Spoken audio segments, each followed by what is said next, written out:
Old Godzilla was hopping around Tokyo City like a big playground when suddenly Kasey burst from the shade. Then he went back into the shade. Don't get paid enough to deal with that, so why don't we go ahead and end this rap? Honestly, I'd rather talk about something I've been meaning to dive into for a while now, Godzilla Showa Era. I know, this is a franchise every other person on YouTube has gone over at one point or another. We even touched on Godzilla a little last year in a broader franchise breakdown, but like what we did last month with Doctor Who's First Doctor, today it's all about Godzilla's earliest years, specifically the first 15 films from Toho Studios, also known as the Showa Era for Godzilla. Now, this isn't a retrospective, and it's definitely not meant to be some kind of in-depth review, more like a little personal journey through my eyes as we take a deeper look at Godzilla's original run. I've done my research, I've hunted down some really interesting questions to reflect on, and I think you're going to have a good time exploring this with me, so... Hi there, I'm John Carpenter, a giant Godzilla fan. No matter how Godzilla is manifested on the screen, his roar lives on. And before we jump into the nitty-gritty, let's break down what the Showa Era is for those who might not be familiar. The Showa Era, as far as Godzilla is concerned, refers to the first 15 movies Toho made from 1954 to 1975. These films are grouped together not just because they came out relatively quickly one after another, but because they share a loose continuity and it's the original run. It's a cultural landmark for Japan. I mean, come on, it's Godzilla, a giant radioactive dinosaur-like monster that's been adapted as a metaphor for anything the director feels like. Whether that's nuclear fear, environmentalism, or by the end, just pure monster-on-monster fun. And during this era, the technology was a bit limited, so you get a lot of suitmation or tokusatsu, basically a guy in a rubber suit playing the role of a towering kaiju. Yeah, it's pretty much as amazing as it sounds. And while there were plenty of Godzilla-less kaiju flicks during this time from Toho, like Rodan, Mothra, Varan the Unbelievable, today we are just focusing on our favorite radioactive reptile. There's even the Zone Fighter TV series, which technically fits within the Showa Era too. Godzilla appears in a handful of episodes, and I do plan on tackling those soon in a marathon video we are going to be doing on the entire Showa Era as it refers to Godzilla. But right now, let's just keep the spotlight on the king of the monsters himself. So if we break down the Showa Era a bit further, we can actually split it into three distinct periods. First off, there's what we call the original duology, Godzilla in 1954 and Godzilla Raids Again in 1955. These were darker, a little more serious, filled with post-war anxiety and fear of nuclear destruction, but the success of those movies meant the door was wide open for more kaiju films. And that leads us right into the next period, the revival period. This is where Toho, seeing the money-making potential, decided to bring Godzilla back into a more family-friendly light. From King Kong vs. Godzilla in 1962 to Destroy All Monsters in 1968, these films had a bit more bombastic action, more monsters, and a shift toward marketing towards younger audiences.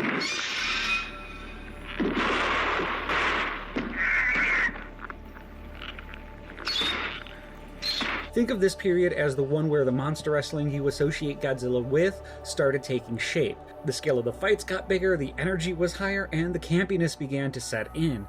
But as much as it was about fun, it was also about Toho riding that wave of success. Unfortunately, the wave didn't last forever. Enter the Champion period, which started in 1969 with All Monsters Attack, and let's be honest, the budget for that one, low. Like, embarrassingly so. But it marked the beginning of Godzilla as a champion for the children. Gone were the days of Godzilla as a destructive force, he was now Earth's protector, kind of like how his box office rival Gamera was seen. The tone of the movies also completely shifted during this period. They were campier, lighter, and most of the time just downright wacky. It's the era where you get those crazy monster fights with all the wild, bombastic action we talked about, and usually more of a minimal plot. By the time Terror of Mechagodzilla came out in 1975, Godzilla's Showa Era had come to an end. But even as the movies were getting increasingly low budget, there was still something magical about them.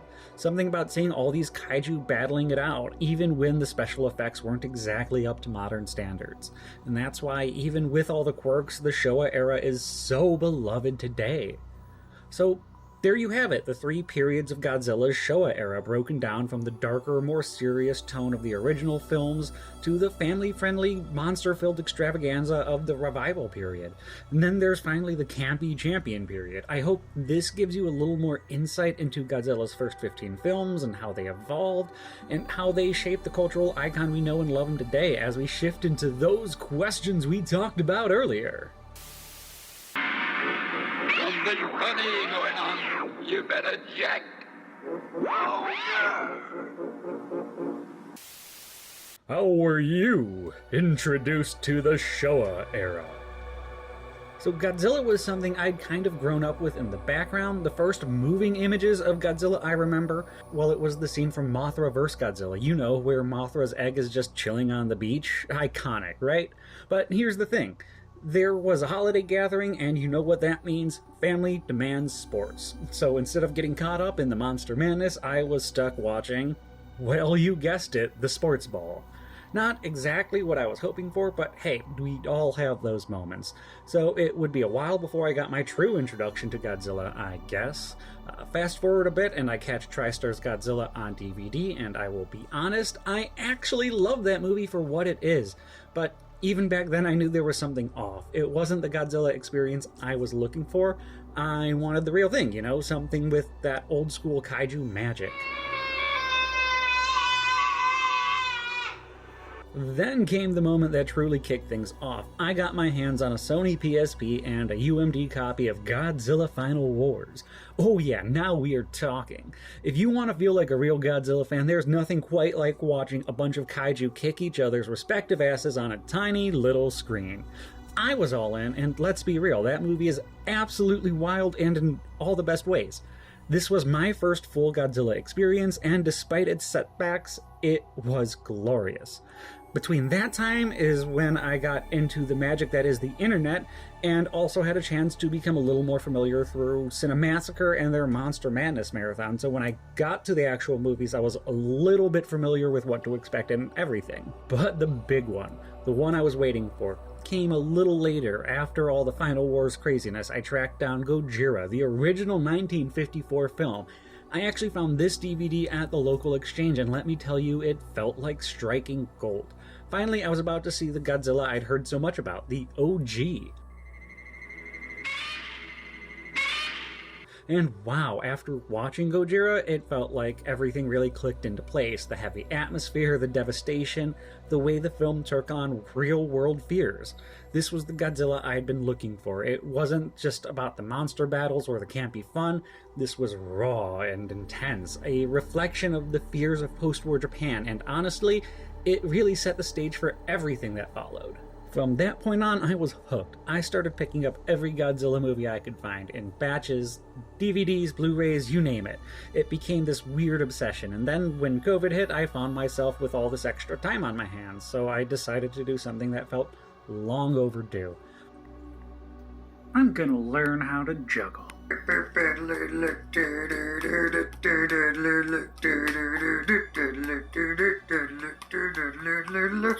did a full Godzilla marathon over the course of a few weeks, watching every Godzilla Showa Era movie in sequence. It was the first time I'd ever done it all in one go, and I have to say it was a pretty fantastic experience, seeing the evolution of Godzilla from the dark and serious tone of the original films to the wacky, high-energy monster battles of the Champion series and beyond into the Heisei era, but that is also another video entirely. It was kind of like a time capsule into the past. And after finishing that marathon, I did it all over again for this project, and honestly, I can see myself doing it again. There's just something about all these films. They're cheesy, sure. They're campy, absolutely. But that's what makes them so charming, and that's why I love them. They're fun, they don't take themselves too seriously, and they're just packed with pure kaiju joy most of the time. How was Godzilla's unique roar originally created? Find out when the WB11's Godzilla Marathon continues. How would you introduce someone else to Godzilla's Showa Era? So you want to introduce someone to Godzilla's Showa era, huh? Well, you've come to the right place, but before you go throwing someone into the chaos of monster madness, let's talk strategy. You could just throw them into the deep end, sure, but that's probably not going to help anyone's first experience, so let's break it down step by step. Alright, first things first, do not start with Zone Fighter. Trust me on this one. It's fun, but not the right place to begin with, and whatever you do, do not start with All Monsters Attack. I mean, even amongst the hardcore Godzilla fans, that one is a bit of a joke. It's basically a feature-length public service announcement about Japan's latchkey kid crisis, and while it does have its moments, it's definitely not a great introduction to Godzilla's true magic. Well, that would be because his real magic is devastation. So let's start with the classic, Gojira, the original 1954 film. This one's a no-brainer if you're trying to get into Godzilla's deeper themes. It's raw, it's serious. It's a heavy look at a lot of nuclear themes of devastation.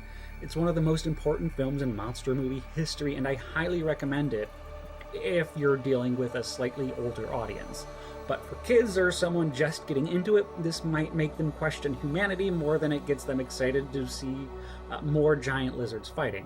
So if you're looking for something a little bit more balanced, where Godzilla is still the bad guy-ish, but you get all the monster fights that make him iconic, then you gotta hit up the first movies in Godzilla's revival era.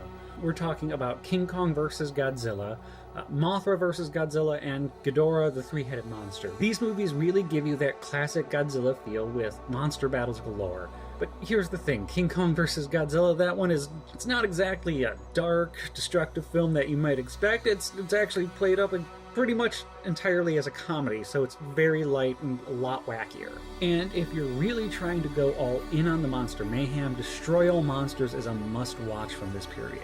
This movie is basically every Godzilla fan's dream, all the kaiju in one place, wreaking havoc and fighting each other. It's got the scale, it's got the skeptical, and all the iconic monsters, definitely worth your time.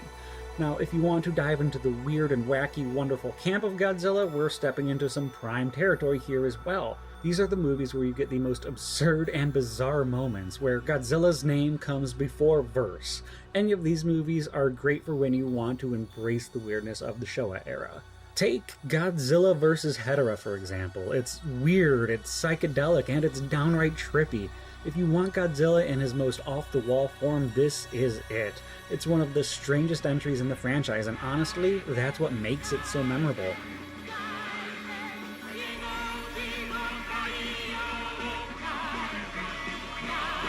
And if that doesn't scratch your itch, then look no further than Godzilla vs. Gigan and Godzilla vs. Megalon. These are essentially neck and neck in terms of campiness, big explosions, wacky monsters, and Godzilla in full-on wrestling mode. It's so cheesy and over the top you can't help but love it, or at least I can't. But if you want a slightly more balanced experience, again, check out Godzilla vs. Mechagodzilla. It's got that classic kaiju vibe, monsters fighting in a sense of danger, but it's also got a little bit more polish. It's kind of like the early Showa films in terms of tone, but still delivers that campy fun. Plus, you get Mechagodzilla, who's just an awesome villain. So whether you're in it for the dark and serious tone of the original, the classic monster battles of the revival era, or the weird, trippy campiness of the later Showa films, there's really something for everyone when it comes to Godzilla Showa era. The Showa era is perfect for a mix of light and heavy, serious and absurd, and that's what makes it so special. Godzilla's roar was originally created by running a gloved hand over the strings of an instrument called a contrabass. Now, back to the Godzilla Marathon. Which is your favorite Showa-era Godzilla suit? Now, across the 15 Godzilla films we're focusing on today, there were a total of 8 different Godzilla suits used, and that doesn't even count all the hand puppets and miniatures that were used for specific shots. A lot of the times when a new suit was created, they would reuse older suits for things like water sequences or stunts to prevent the newer ones from taking too much damage. It was a practical move, but also added some interesting variety to the odd-screen Godzilla appearances. So as much as the different suits are an obsession for a lot of fans, and trust me, I get it, I personally have a tough time distinguishing between all the variants of Goji suits. But if you made me pick a favorite, I'd say I've got a soft spot for the Daizeno Goji suit. This suit first appeared in Invasion of the Astro Monster, and it became the primary suit for Ebirah, Horror of the Deep. and carried through until Godzilla vs. Hedorah, where it would be literally shit on. The smog monster fights by throwing Godzilla into a pit and dumping its body of dookie slime all over him. Ugh, it's nasty. He basically shits on everything in sight. Now, this suit really hits a sweet spot for me. It's got the perfect balance between the cuteness of the later Meguro Goji and the menace of the original Shodai Goji. It's not too over-the-top goofy, but also not quite as intimidating of some of the earlier designs. This version of Godzilla feels like it's the perfect middle ground. He's still a little menacing, but he's also lovable and has that almost comical charm that starts to emerge from the later Showa period.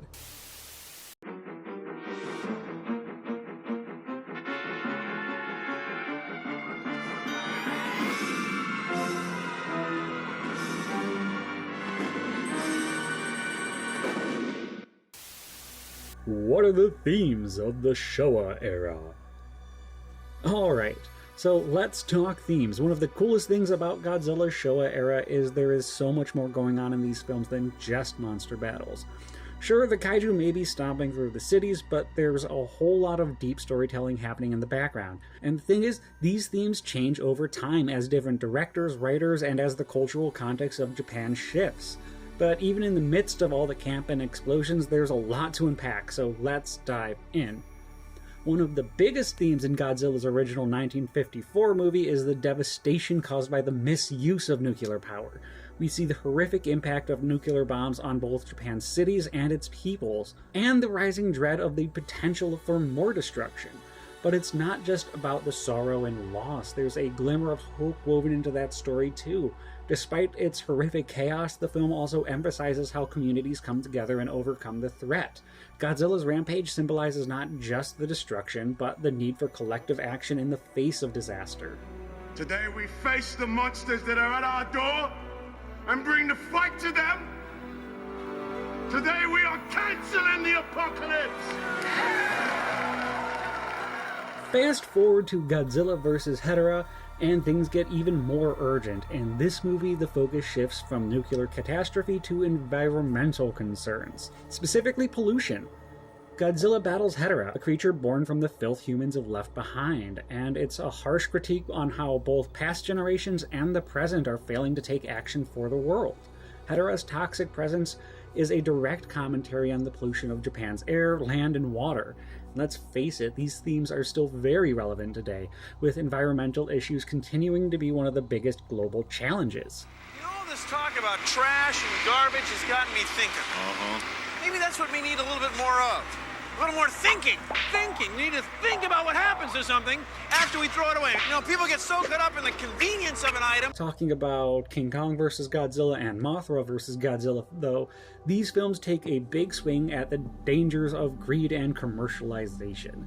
In King Kong vs. Godzilla, the human antagonists are trying to exploit Kong for profit, and in Mothra vs. Godzilla, the characters are after Mothra's egg, looking to turn it into a business opportunity. It's a sharp criticism on how capitalism often turns natural wonders, or in this case giant monsters, into objects to be exploited for money, no matter the physical cost. And then we've got All Monsters Attack, which, despite being one of the campiest films in the series, has something pretty powerful to say about the state of Japan's youth in the late 60s. This movie is basically a long PSA about the growing latchkey kid crisis, when many kids were left to fend for themselves after school while their parents worked.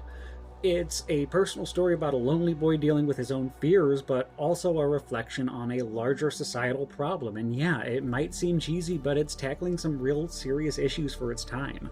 What I'm getting at here is that even in a series about giant monsters, there's so much depth to explore.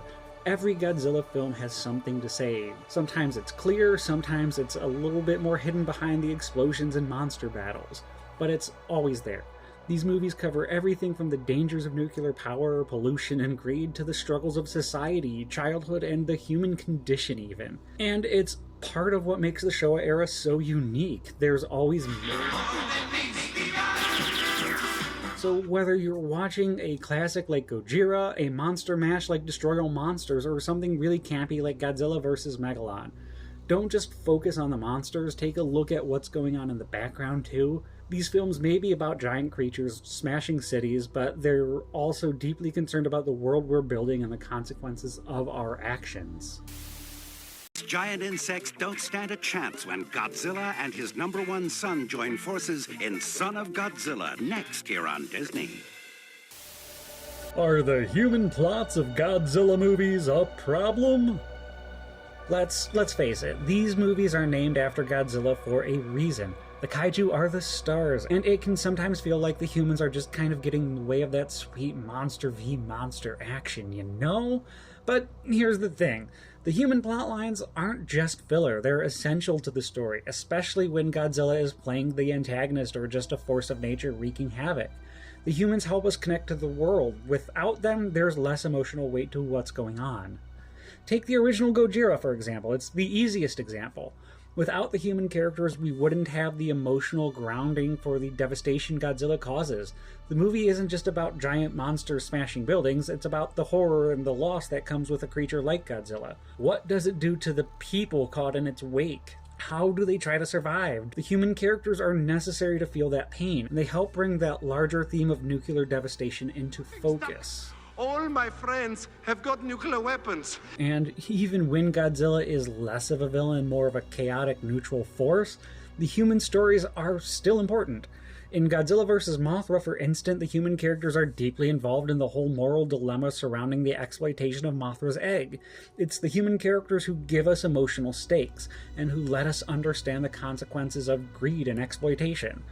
Now, I get it. Sometimes the human plots feel like they're dragging, especially when there's a lot of exposition or forced drama. But here's the thing, Godzilla has also always been a franchise that follows in the trends at the time. In the Showa era, the trends were rooted in monster movies that involved human drama, conflict, and a whole no, the world is about to end vibe. So yeah, human stories were necessary to get butts in seats. Let's go. Okay. Now, don't get me wrong, I'd love to see a Godzilla movie that focuses more on monsters and less on the humans. I mean, a film entirely centered around non-human characters, no dialogue, just pure kaiju action, sign me up. But let's be real, when's the last time a movie like that worked in mainstream cinema? Can you imagine a studio throwing even $100 million at a Godzilla movie with no humans in it? Not exactly something the studios are jumping to do. They believe audiences are going to want at least a little human drama mixed in with the monster fights. If we're really going to get a movie like that, where the focus is just on the kaiju, then we need to start showing studios that we want it. Take a look at films like In a Violent Nature or No One Can Save You. These movies don't have a huge human presence, or at least not a vocal one, and they're starting to get some attention. If these films do well and audiences keep showing their support for monster-centered narratives, maybe we'll get a Godzilla movie that really strips away that human element. Now, Godzilla x Kong, The New Empire, that's even a little different. We're still going to have humans, sure, but honestly, I think that movie could work just fine without almost all of the human plot. And maybe that's a future we're slowly heading towards. But for now, human storylines still serve a purpose. They're not a problem, they're just part of the world we've built with Godzilla. Are the human plots of Godzilla movies a problem? I definitely don't think so. In fact, they're essential to the heart of the story. Sure, the balance between monsters and humans can be a little tricky, but when done right, it's what makes the Godzilla films more than just giant monster battles. It makes them a reflection on humanity itself. If you want a Godzilla movie without humans, hey, start supporting more monster-centric films. And maybe one day we'll get that, but for now, I'm happy with the campy, wild, emotional roller coaster that is the Godzilla franchise. What are we gonna do? Northeast Ohio television will be dismal and bleak. Oh no, not the bridge! Traffic's gonna be hell tomorrow!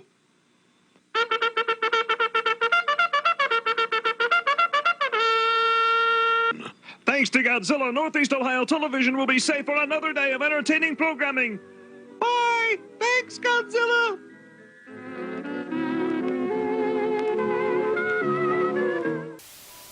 What do you think made the Showa era so successful? When the first Godzilla movie dropped in 1954, it was a game changer. The movie was heavy, dark, and deeply rooted in the fears of nuclear devastation, truly unlike anything the world had seen, and of course, it was a massive hit. But here's the thing. After that first sequel, Godzilla Rates Again, which was tonally similar to the original, things weren't doing so well at the box office. It was clear that audiences wanted something different. So what did Toho do? They pivoted, and they pivoted hard. Just as the kaiju genre was getting more lighthearted and fun, Toho followed suit. Enter King Kong vs. Godzilla. It's played almost entirely as a comedy, and it's a blast to watch. And then, just as Gamera came onto the scene as a friendly, child-loving kaiju, Godzilla gets a son in Son of Godzilla. Suddenly, the big guy goes from monster of mass destruction to a giant dad looking for his little one. And it was a brilliant move from a marketing angle for sure. I gotta do it, man.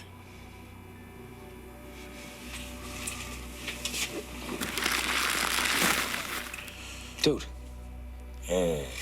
What are you doing? By giving Godzilla a son, Toho was able to shift his image even further to a more family-friendly tone, more accessible to younger audiences. It was also a response to the trends at the time, and it worked.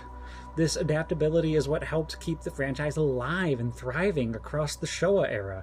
Godzilla wasn't just one thing. He could be a menace or an anti-hero or even a hero for children. It gave the franchise legs. Ah, screw it. The Showa era also saw a constant reinvention of Godzilla. When Toho couldn't figure out what audiences wanted, they'd retire the character for a bit, often with intention of it being permanent. But what happened next? They'd just find a way to reinvent him. They'd come up with something fresh, something new to tap into whatever the current trends were going on. And bam, Godzilla was back on top. And you know what's wild? This adaptability didn't stop with the Showa era. Fast forward to 2016 in Shin Godzilla, the franchise ability to evolve with the times is something that's kept Godzilla relevant for decades. Whether it's exploring the terror of nuclear power, the environmental impact of pollution, or even the rise of global entertainment, Godzilla has always managed to adapt and speak to the culture at the moment. Republicans came to Detroit to nominate their candidate for President of the United States.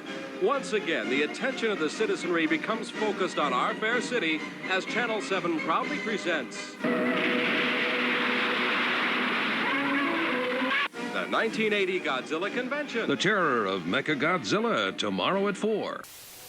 Does the campiness of the Showa era detract from the serious nature of the initial subject matter? Alright, this is a conversation I've seen a lot over the years, honestly. Like everything, it is definitely subjective. It really comes down to the individual. You know, how our hormones, our personal experiences, and how our brains process and consume stories. For me personally, I don't think it detracts. If you played the ending of All Monsters Attack on a loop for an entire week, it wouldn't take away from the impact of that first movie for me. The original Godzilla was filmed in such a specific way. It has a tone, a visual storytelling style, and it conveys the desperation and the horror of nuclear weapons so deeply that those elements will always stick with me, no matter how goofy some of the productions get later on. Those themes of destruction and the human survival in the wake of catastrophe, that is what makes the films unforgettable.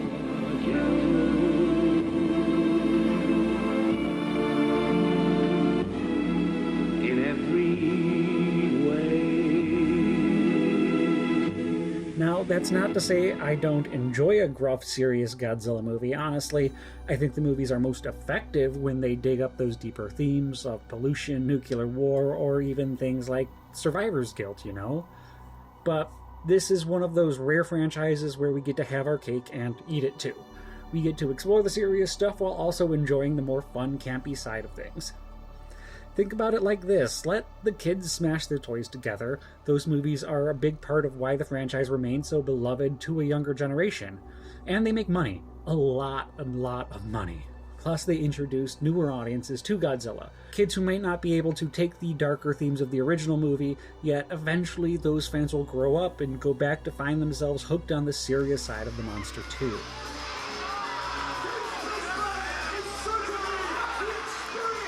And so no, I don't think the campiness detracts from the serious nature of the original. Instead, it adds a layer of diversity to the Godzilla franchise. You've got the big, bold monster wrestling fun, sure, but the serious, haunting legacy of that first film is always there, waiting for those who are ready to dive deeper. And that's what makes Godzilla a lasting cultural phenomenon. Ultimately, Godzilla's appeal lies in his ability to shift with the times. keeping its core essence intact, whether the story is serious or campy. It's a reflection of those audiences' need and what they want at the time, and that balance, I think, is one of the reasons the King of the Monsters has stayed relevant for so long.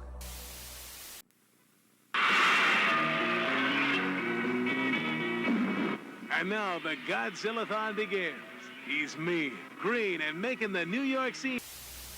What does Godzilla Showa Era mean to you? I think I've made it pretty clear by now. For me, it's about the insane amount of variety in tone, action, and storytelling. It's one of those eras where you get a lot of fun, lighthearted action and monster battles, but also deep themes and a bit of goofiness mixed in. That mix, it is everything I love.